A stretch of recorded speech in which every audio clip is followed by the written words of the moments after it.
What is going on, you guys? Alex Chasen back here with a brand new video, and today let's talk about the Phoenix Suns. They have had a really good offseason after getting swept in the first round of the playoffs to the Timberwolves, getting completely embarrassed. I was like, where do they go next? I mean, they're paying Durant, Booker, and Beal as much money as a couple of teams' whole payrolls in just those three guys. They have so much money allocated to three stars and then two superstars, that being Booker and Durant. Where do they go next? Well, they fire Frank Vogel a little bit after the season. Ownership and management said they just wanted to go in a different direction. I think they thought it was just the right time to make a change. Sure, whatever. I mean, Frank Vogel didn't get a long leash in Phoenix, but I understand it maybe, especially these days. Coaches have such a short leash. I mean, it wasn't like overly surprising to see Frank Vogel get canned after getting swept in the first round of the playoffs when you have Booker, Beal, and Durant. They move on. They bring in Mike Budenholzer. I absolutely love Budenholzer. He got fired from Milwaukee after last season, and I didn't really love that move. I mean, Milwaukee lost in the first round because they didn't have Giannis for most of that series versus the Heat, but whatever. They move on to Adrian Griffin. That didn't work, and now they're moving on to Doc Rivers. That didn't really work, but we'll see how it goes for his first full season in Milwaukee. Either way, Mike Budenholzer, I absolutely love that decision to bring into Phoenix for this team. So that's the coaching change. But what I like even more are the moves they made this offseason. They bolstered up every single possible hole and everything that didn't really work last year. Let's dive right into it, discussing the additions to this team. First off was Mason Plumlee.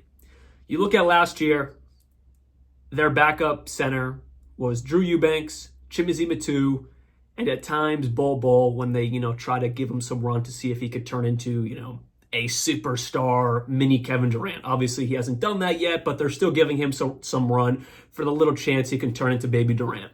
Either way, those are basically their backup centers. Mason Plumlee was a really good rotational piece for the Clippers. I love this move. That's an upgrade. You bring in Monte Morris.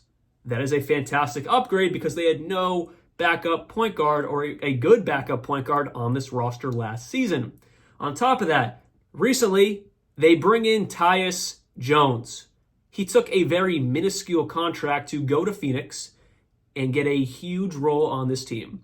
Most likely, from interviews and different reports I have seen, he's going to be this team's starting point guard. He took a very small contract, like $2 or $3 million, a one-year deal, to be the starting point guard on this team, something the Suns needed desperately. They needed this really bad. And then offseason, if he plays well, he can maybe get a bag and go somewhere else. And, he's really doing this to up his value in the league and also be on a team that has championship aspirations. And why is Tyus Jones so good for this team? Because as we all know, Devin Booker was this team's starting point guard last season, and he proved that's just not his game. And it's not like D-Book was terrible at the point guard position. He averaged around 7 assists last year, but that's just not really the focus of what his game is. He's a scorer. He just isn't really a true facilitator. He wasn't bad at it. He did really good. But that's just not really what he really wants to do on the court, or really what he should be doing on the court. He shouldn't have to be running the offense. So they bring in Tyus Jones. That was a fantastic move. And also they bring in Monte Morris. They fixed two holes. I thought getting Monte Morris was good enough. You get a true sixth man. If you still wanted to run D-Book at point guard, they could have done that this year. I was just happy they got Monte Morris to be that backup guard. But they do even better by bringing in Tyus Jones, who will be this team's starting point guard. On top of that, they retained some guys who were good pieces to last year's team. It wasn't a successful team, but they retained Bol, who still has some promise, and his size does give some good opportunities on the court with certain matchups. Damian Lee, Josh Okogie, and Royce O'Neal, three good, 3-and-D type of guys that can be, solid in rotations. Jumping back to last offseason for a quick minute, I said at this time last year, the Phoenix Suns had a fantastic offseason. And the reason why I said that was because they had Durant, they had Booker, they brought in Bradley Beal. That was great, but it was the fact, in my mind, a year ago, obviously it didn't really transpire to be the truth, I thought management did a good enough job to fill in the pieces around the top three. As we all know, with the new CBA, cap situations and the contracts you can give out get really tough when you're in that second tax apron where the Suns are definitely at the very top of that second tax apron. It gets a little hard to build a good roster. Well, I thought the guys they brought in last year were good enough to fix those issues. Again, it turned out as the season went on, absolutely not, and I can see that looking back on that now. Why? So let's take a look at last year's first game of the season, what their rotation looked like, and I want to compare it to what their possible rotation could look like coming into this season. So game 1 of last year versus the Golden State Warriors, the Suns won 108-104. Let's look out at what they put on the court. Now, Bradley Beal did miss this game because if you guys remember, he started last year kind of on and off with injuries. So Bradley Beal was out, but obviously, as you know, when he came back, he played tons of minutes. It's Bradley Beal. I don't need to explain Bradley Beal. So he was out of this game. But their starting lineup looked like Devin Booker, Grayson Allen, Josh Okogie, Kevin Durant, and Jusuf Nurkic. All right, that's a solid starting 5. They had a pretty good game that night, besides Grayson Allen, who actually played terrible, but everyone else played pretty good in that starting unit. All right, cool, whatever. Let's look at their bench now. This is where the fault of last year's Phoenix Suns team came into place. I thought bringing in guys like Eric Gordon, Nazir Little, Yuta Watanabe, Drew Eubanks, Keita Bates-Diop, I thought guys like that could have been solid rotational pieces last offseason. In no way, shape, or form, besides Eric Gordon, he's a good rotational piece on an NBA team. Everyone else, I thought they could step up and play more minutes than what they were used to in their careers and be good rotational pieces. Well, it turned out absolutely not. They were all pretty bad. Aaron Gordon, again, I take him out of that equation because he's been a great career rotational piece his entire career. But everyone else, Yuta Watanabe, Nazir Little, Drew Eubanks, Jordan Goodwin, those were the other guys who got minutes in last year's first game of the season. And they were like, eh. They either sucked or they were eh. And they were getting NBA rotational minutes. Those were their top 10 guys last season. And then if you look at the guys who got DNPs, but ultimately did play minutes throughout the season, Chimezie Metu, Keita Bates-Diop, Bol Bol, again, none of them are great enough to be playing more than, 10, 15 minutes a night. That was what the Phoenix Suns were dealing with last offseason. Now let's compare it to what their possible rotation could look like this season. At point guard would be Tyus Jones, which last year he averaged around his best year so far in his career, 12 points, around 8 assists, 3 rebounds, shoots around 50% from the field. That is perfect to put around this Phoenix Suns team. So the projected starting 5, in my opinion, would be Tyus Jones, Devin Booker, Bradley Beal, Kevin Durant, and Jusuf Nurkic. Now, you're probably having the same little question that I'm having. How is Bradley Beal going to play the 3? Or maybe they put Devin Booker at the 3. I doubt it, but they're around the same height, same size, similar play style. How is that going to work? I have the same question, and I'm going to be honest, I'm not exactly sure. But as the NBA is getting more small ball oriented, especially in a majority of matchups, I could see it working. But on the other hand, is this a situation where they're paying Bradley Beal $50+ million, but they're going to be like, you're going to have to come off the bench for, 41 games, half the season? I personally, just because the NBA is a business and he's getting paid so much, for that factor alone, I don't see Bradley Beal coming off the bench.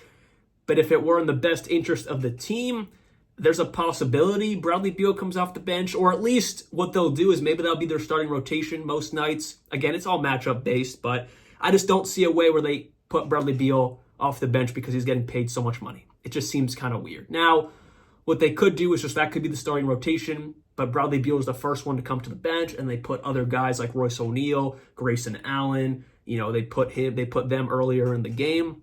I don't know, but that is a little bit of a concern. Just how is that going to look with Tyus Jones, Booker, and Beal as your top 3 guys? It's just a little bit small. Of course, Kevin Durant and Jusuf Nurkic are bigger, but again, that is just a little bit weird. That's something they're going to have to figure out, because Tyus Jones absolutely should be this team's starting point guard. They need someone that's not Devin Booker or Bradley Beal running this offense, and they answered that, and Tyus Jones fits perfectly into this team. They just have to look at the size there for a good amount of matchups, it might be a little bit weird. Now let's look at what their bench unit could possibly look like this season. And let's not forget what they started off with last year. It was Eric Gordon, Drew Eubanks, Nazir Little, Jordan Goodwin, and Yuta Watanabe. Remember that. Now let's look at what it could be this year. Of course, Grayson Allen is your sixth man. And then you have Monte Morris, Mason Plumlee, and Royce O'Neal. That's already so much better than last year. That is already light years better than last season. You have a true backup point guard. You have someone who could be a starter in this league. He started a lot of games last year for the Suns in Grayson Allen. You have a true backup center who could start some games in Mason Plumlee, and you have a great 3-and-D guy like Royce O'Neal. You can also attach to that Nazir Little, who didn't play great last year, but he is serviceable for some minutes like he was last season. They built out this year, unlike last year, even though I thought last year it was pretty solid. They have completely 360'd, actually, because 360 will just bring it back to themselves. They have completely 180'd this bench.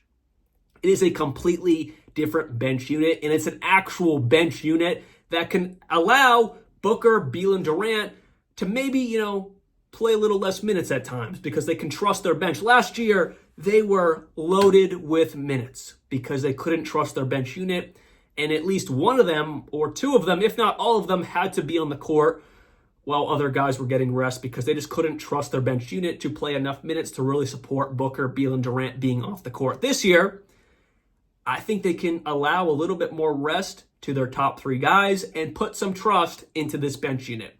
On top of that, their rookies coming onto the team this year, I think can get some good run as well. Their first round pick, Ryan Dunn.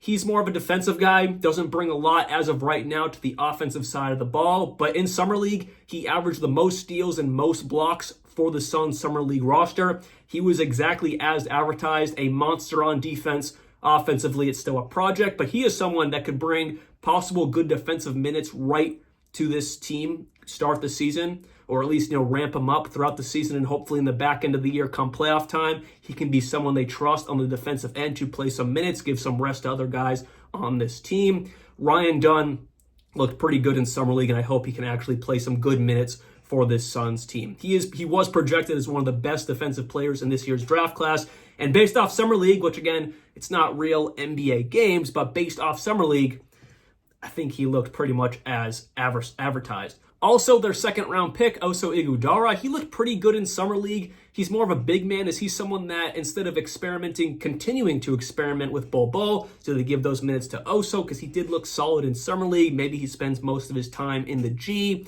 My personal opinion, I think Ryan Dunn doesn't spend as much time in the G because his defensive presence can be felt right away at the NBA level, whereas Oso, good paint defender, but I think they have enough big man depth there that maybe he does some more minutes in the G League. We'll see, but I think he could be pretty valuable maybe in the back end of the season or just at different times in this coming season. Also, their two-way guy, Jalen Bridges, he looked pretty good in Summer League as well. Is he someone they call up to get a little bit of a spark in their rotations? Because the Suns did fix their bench immensely, but they still have some room to find who was their, 10th or 11th guy to maybe just give a little bit of run, especially if there's injuries. You really want to figure out who you can trust. Is that Dunn? Is that Oso? Is that Jalen Bridges? They also signed Gillespie to a two-way deal. Is that someone that they can trust? But overall, I was very pleased with the Suns rookies in Summer League. They're not going to, light up the stat sheet, but I think they could be, valuable rotational pieces at some point in the season, or just guys they can grab to if someone goes down, and I think they can be pretty good for this team starting right away. So I did like what I saw from them. Again, they're not going to light up the stat sheet, but I think they can be good complementary pieces for this team. So with that said, that is all I have for you guys today, and I am extremely happy with where the Phoenix Suns are currently as we look near next season. I know it seems really early, but it's August 1st, which means August, September, and then October. We are 2 full months away from NBA games. We are almost there. So it's getting closer than you really think, but I'm very happy with where the Phoenix Suns stand as of right now, because if you compare it to last offseason or last season, they fixed some major holes that needed to be addressed. It started with coaching, and then they filled out their starting point guard position. They filled out their bench. I think they drafted well. We'll see over time if that really works, but I think they can bring some minutes right away. they did about as good as you could possibly want if you're a Phoenix Suns fan to hopefully compete with the Timberwolves, the Thunder, the Nuggets, the Mavericks, the Grizzlies, who are going to be fully healthy. Maybe they can do something.